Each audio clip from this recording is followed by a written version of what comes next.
ये पुष्प होता है ना। सबसे पहले तो हमने कौन सा पुष्प लिया है, हमने आज गुड़हल का पुष्प लिया है।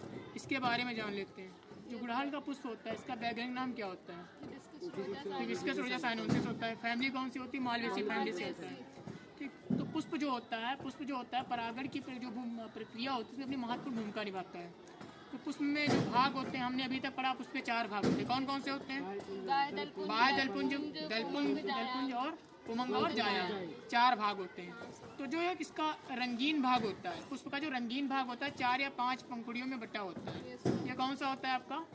कोरोला या दलपुंज बोलते हैं इसको। ठीक, इनको हम अगर निकाल देते हैं, दलपुंज को हम निकाल देते हैं यहाँ पर, ठीक है।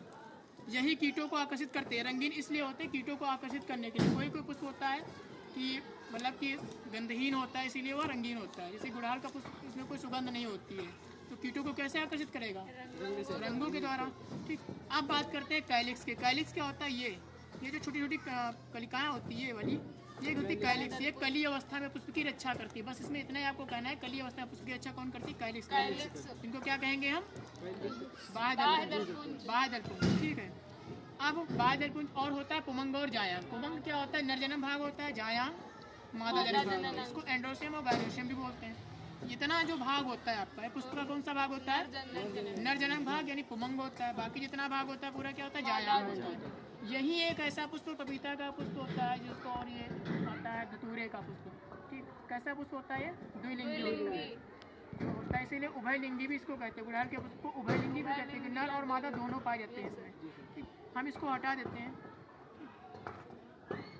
अब देखते हैं कि जब इसके पुतंत होते हैं, जो इसके पुतंत होते हैं, इनको अगर हम बीज से हटाते हैं तो यहाँ पर एक धागे की संरचना पाई जाती है। धागे की समान संरचना पाई जाती है। ठीक है, ये वाली, ये संरचना जो होती है यही पराग नलिका होती है। पराग नलिका क्या करती है कि जो पुतंत में जो पराग को, जो वर्तिकाग्र होता है, जो पराग कणों को संरोहित करता है, अपने में समाहित करता है, इसी नलिका के द्वारा, यानी इसी नलिका के द्वारा। ये नलिका जो होती है इसी से जुड़ी होती है। कहाँ से जुड़ी होती है? ओवरी से जुड़ी होती है। ठीक, इसी के द्वारा क्या होते हैं कि जो रस होता है इसका, उसका जो रस होता है ये क्या करते हैं? अवशोषित करता है ओवरी। फिर ओवरी जब इसको अवशोषित करेगा तो ओवरी में क्या होगी? वृद्धि होती है। इसके अंडाशय में पुष्प के वृद्धि होती है और नए पुष्प और बीज का निर्माण होता है। तो ये प्रक्रिया पुष्प में चलती रहती है।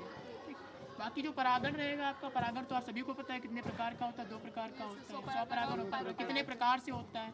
4 या 5 प्रकार से होता है। जल द्वारा, कीटों द्वारा, वायु द्वारा, पक्षियों द्वारा। ठीक, बहुत सी प्रक्रियाएं होती हैं। तो जाहिर से मैं समझता हूँ इतना समझ में आया आपके?